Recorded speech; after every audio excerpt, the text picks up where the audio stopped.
অশ্বত্থামা হত ইতি গজ, এও যেন ঠিক তাই।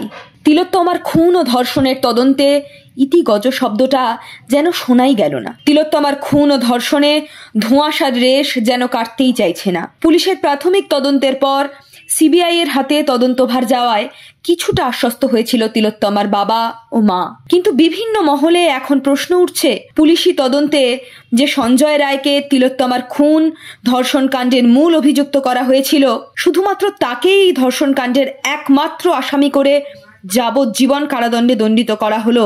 সিবিআই এর তদন্তে অনেকেই অসন্তোষ প্রকাশ করেছে। সিবিআই এর তদন্তে জোরালো প্রশ্ন তুলেছে সাধারণ মানুষের একাংশ। এই মামলার রায় দিয়েছেন শিয়ালদহ আদালতের অতিরিক্ত জেলা এবং দায়রা বিচারক অনির্বাণ দাস। তার বক্তব্য অনুযায়ী দাবি পক্ষের 50 নম্বর সাক্ষী তদন্তে নির্দিষ্ট কোনো অগ্রগতি করেননি। তিনি শুধু সংগৃহীত প্রমাণকে আতশ কাঁচের তলায় রেখেছেন, বিজ্ঞানসম্মত বিশ্লেষণের পদক্ষেপের চেষ্টা করেছেন এবং কলকাতা পুলিশ অথবা সিবিআই এর সংগৃহীত প্রমাণ দিয়ে ঘটনাক্রম সাজিয়ে পেশ করেছেন। এই দিন হাসপাতাল কর্তৃপক্ষ থেকে ঘটনাটিকে কেন আত্মহত্যা বলে চিহ্নিত করা হলো, এই নিয়েও প্রশ্ন তুলেছে আদালত। আদালত এও জানিয়েছে, সিবিআই এবং কলকাতা পুলিশ কেউই তাদের রিপোর্টে হাসপাতালের গাফিলতির উল্লেখই করেনি।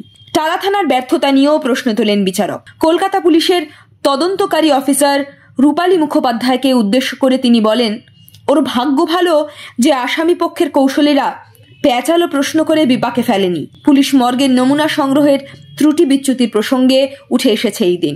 দুর্ভাগ্যের বিষয় এই যে কলকাতা পুলিশকে একসময় বিশ্বের সর্বশ্রেষ্ঠ গোয়েন্দা সংস্থা স্কটল্যান্ড ইয়ার্ডের সঙ্গে সমতুল্য বলে মনে করা হতো। সেই কলকাতা পুলিশের তদন্ত নিয়েই উঠছে নানান প্রশ্ন। এখন প্রশ্ন উঠছে, রাজ্যের বর্তমান পুলিশ মন্ত্রী তথা মাননীয় মুখ্যমন্ত্রী মমতা বন্দ্যোপাধ্যায় কি নেবেন কলকাতা পুলিশের এহেন অপমানের দায়িত্বভার?